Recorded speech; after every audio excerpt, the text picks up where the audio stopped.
Ang threat natin ngayon, unfortunately, dun sa food inflation, in particular, dun sa meat, fish, and vegetables. Doon talaga tayo may nakita na pagtaas despite the reduction in the price of rice. Mahal na presyo ng mga pangunahing bilihin. Ito pa rin ang kasalukuyang estado ng bentahan sa mga pamilihan. Ayon sa Philippine Statistics Authority, 3 mula sa Food and Non-Alcoholic Beverages Commodity Group ang pangunahing naging contributor sa overall inflation na naitala noong nakaraang buwan. Sa overall inflation nitong Enero 2025, ang 5 pangunahing commodities na nag-aambag ay ang mga sumusunod.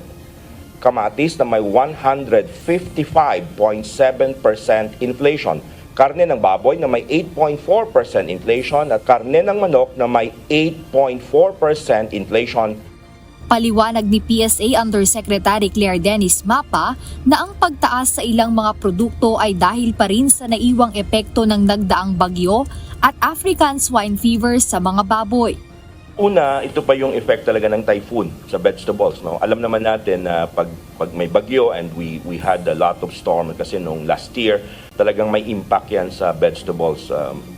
Hindi siya unique in terms of increase, although ito mataas talaga, but talagang ganun yung effect niya. That's for pork. Ang reason dyan, of course, we are experiencing yung ASF in certain areas, kaya nagkaroon tayo ng increase sa price ng pork.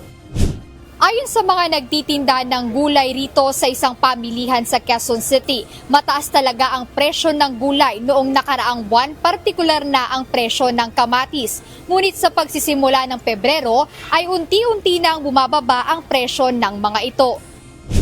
Nitong nakaraang buwan, umabot sa 320 pesos kada kilo ang bentahan ng kamatis sa mga pamilihan.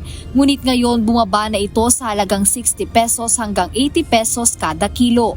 Ayon sa mga nagtitinda, normal sa kanila ang pagtaas ng presyo ng gulay, lalo na tuwing may dumaraang bagyo sa bansa. Kaya si Nanay Doray, inuunti-unti na lang ang pagbili ng mga ibebentang gulay kapag mataas ang presyohan nito para rin mabilis itong maubos dahil kaunti lang din ang nabili. Wala ko kasing dating at saka walang nung nakaraan kasi may bagyo, di ba?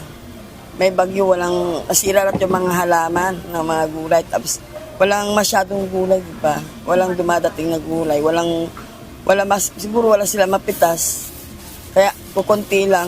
Kaya mahal ang kamatis. Ngayon naman, dagsa ang kamatis. Kaya mababa ang bigay nila ng gulay, ng kamatis. Mababa rin yung bentahan namin. Sa kabila ng mga hakbang na ginagawa ng pamahalaan para makontrol ang presyo ng mga produkto at serbisyo, nananatili sa 2.9% ang naitalang inflation rate sa bansa para sa buwan ng Enero ngayong 2025. Kapareho ito ng naitalang record na inflation rate noong December ng nakaraang taon base sa report ng Philippine Statistics Authority, kung saan pasok pa rin ito sa target ng Marcos administration na 2 to 4%. Jed Neresina, UNTV News and Rescue.